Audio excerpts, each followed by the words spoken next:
Welcome to Real English Voices from Speak English with Class. Hey, English learners, welcome back to the Real English Voices podcast, your go-to English podcast for learning English step by step in a fun and simple way. I'm Tom. And I'm Ria. Tom, how are you today? I'm doing great, thanks. A little busy, but I'm staying positive. This morning, I spilled coffee on my shirt, and instead of crying about it, I thought, well, at least now I have a reason to wear my favorite hoodie. That's good thinking. For me, it was coffee too. I was so excited to drink it that I forgot to put the mug under the machine. Suddenly, the coffee was everywhere except in my cup.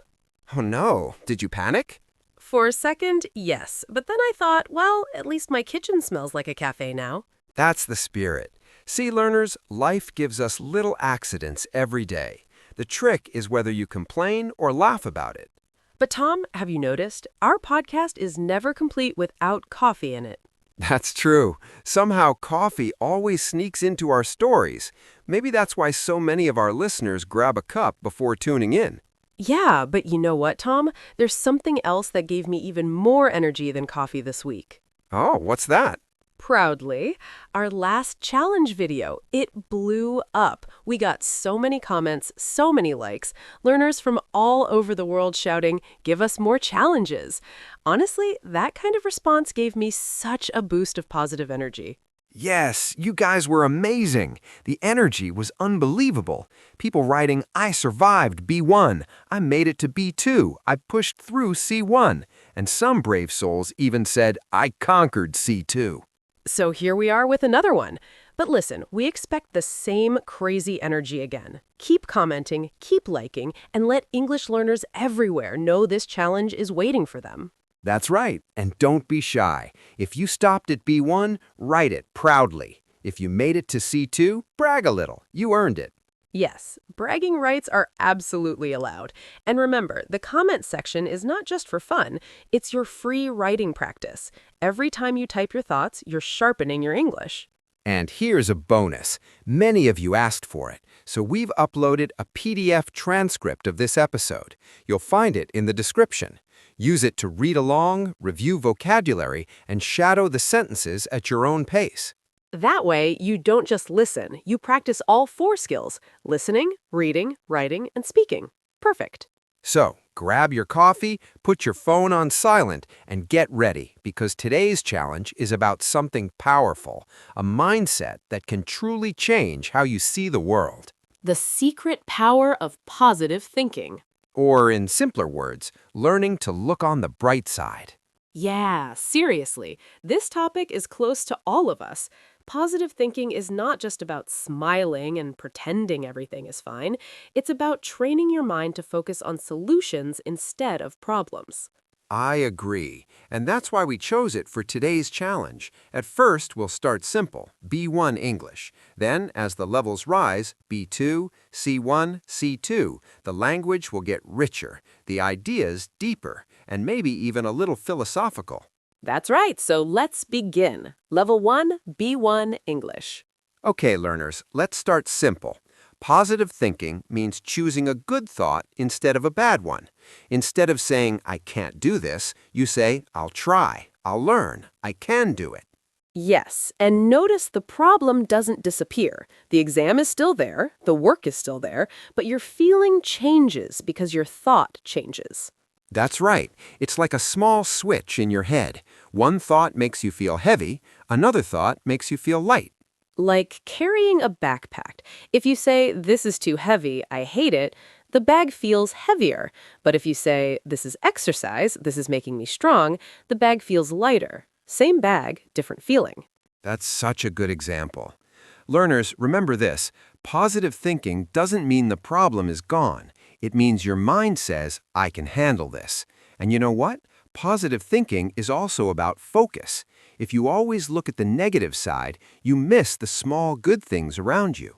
Like when you get one mistake on a test, a negative thinker says, oh no, I'm terrible. A positive thinker says, I got many answers right, and I'll fix the mistake. Same test, but two different feelings. Yes, that's why people say your thoughts create your world. If your thoughts are always negative, your world feels dark. If your thoughts are positive, your world feels brighter. So learners, here's your takeaway. Positive thinking is not about pretending everything is perfect. It's about training your brain to look for solutions instead of problems. Right? And that's level 1. Simple, clear, and powerful. Did you survive? If yes, congratulations. But don't relax just yet. It's time for Level 2, B2 English. This level will get a little more serious. The sentences will be longer, the vocabulary richer, and the ideas deeper. That's right. We'll talk about how positive thinking connects to responsibility and daily habits. Are you ready? Let's go into Level 2. So here's the thing. A lot of people think positive thinking is just sitting back and imagining good things will happen. But here's the truth. If you don't take action, those positive thoughts can turn into empty promises. Exactly. Imagine this. You have an exam tomorrow. You sit there repeating, I will pass, I will pass, I will pass. That's nice for motivation, but if your books are still closed and you never studied, well, you'll soon have to face the music. True. Or think about fitness. You can say, I will be healthy, I will lose weight. But if your idea of exercise is only walking to the fridge, then let's be real, the result won't change. Yes. So here's the point. Optimism should always walk hand in hand with action. Positive thinking gives you energy, but action turns that energy into results. And how do we make sure this optimism stays alive? By practicing it every day. Optimism isn't a one-time thing. It's like a muscle. The more you train it, the stronger it gets. Right? Small habits are the secret. For example, many successful people write down 3 good things that happened every evening. That's gratitude. Others start their morning by repeating a positive phrase like, I can handle whatever comes my way today. And those small practices change your brain. You begin to see problems differently. You miss a bus. Instead of panicking, you might say, okay, at least I have 10 minutes to breathe, or maybe listen to my favorite English podcast. Which, of course, is us. Always look on the bright side, right? Right. It's like they say, every cloud has a silver lining. Even in a tough situation, you can find a small benefit if you choose to see it. That's such an important shift. And learners, remember this. Optimism is not a gift that some people have and others don't. It's a skill. It's a choice. And with practice, it becomes a habit. So the secret of level 2 is this. Don't just think positive, live positive. Build habits, train your brain, combine optimism with action, and you'll see real change in your life. Nicely said, Ria, because if you only dream but never act, then optimism is just fantasy. But when you take responsibility and create daily habits, optimism becomes a powerful tool. So that's level 2. More detail, more depth, and more idioms. Did you survive? If yes, well done. But now, buckle up. We're moving to level 3, C1 English. This is where the sentences get longer, the vocabulary gets richer, and the ideas get a little heavier. Exactly. From here, it's not just about daily habits anymore. At level 3, we'll talk about setbacks, failures, and how positive thinking helps us rise again when life knocks us down. So listeners, if you're ready, let's step into level 3, C1 English. At this level, we're leaving behind surface-level positivity. Now it's about resilience, the ability to rise from setbacks, not with a smile painted on your face, but with strength carved into your character. That's so true. Life has a way of throwing curveballs. You study for months and still fail the exam. You pour your heart into a project, and it collapses overnight. You trust someone deeply, and they disappoint you. In those moments, negativity whispers, why bother? You're not good enough. But positive thinking rewrites the narrative. Failure is no longer final. It becomes formative. A setback is no longer a dead end. It's a detour, even a doorway. It's like the saying, fall 7 times, stand up 8. That's not just optimism, that's grit in action. And this is where perspective matters. An optimist doesn't deny the storm. They acknowledge the thunder, the rain, the darkness, but they also keep their eyes fixed on the horizon, knowing that storms pass.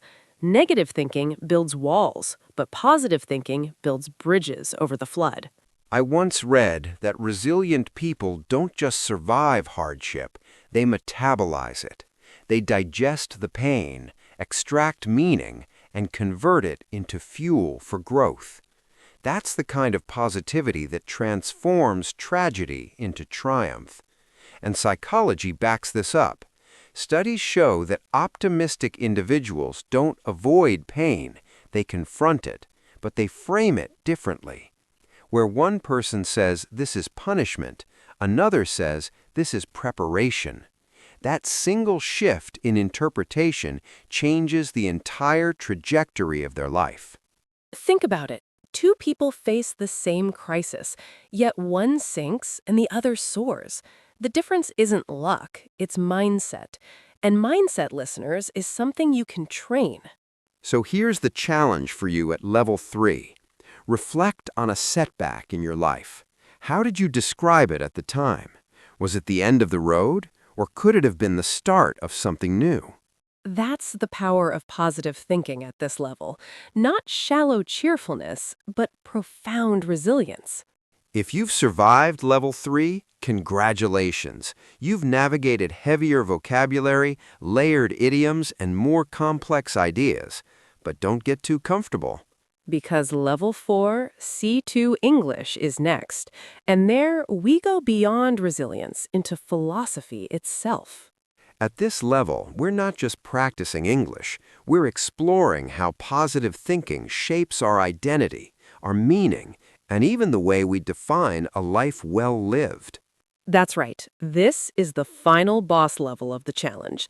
Sentences will flow faster, the ideas will feel deeper, and the language will mirror the way native speakers think and reflect in real conversations. So learners, if you've made it this far, take a moment to be proud. Very few survive all the way to level 4. Are you ready for the ultimate test? Then let's begin. Level 4, C2 English. At this stage, we must confront a paradox. Positive thinking, if reduced to mere cheerfulness, becomes superficial, a veneer of optimism that crumbles at the first sign of hardship. True positivity is not blind denial of pain. It is the art of transmuting adversity into meaning. Precisely. It's tempting to treat positivity as a decorative mask, but genuine optimism is closer to an inner discipline, a deliberate act of reframing. It asks, what significance can I assign to this difficulty? How might this struggle shape me into someone wiser, steadier, more resilient? There's a powerful idiom, you can't stop the waves, but you can learn to surf. The metaphor runs deeper than it seems. Life's turbulence is inevitable. Storms are non-negotiable. But the choice lies in whether we thrash helplessly or discover balance within the chaos. And here is where philosophy intertwines with psychology.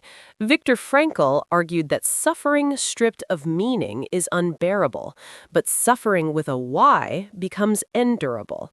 In other words, the mind can transform anguish into growth by attaching it to purpose. Which leads us to a profound truth. Positive thinking is not about predicting perpetual sunshine.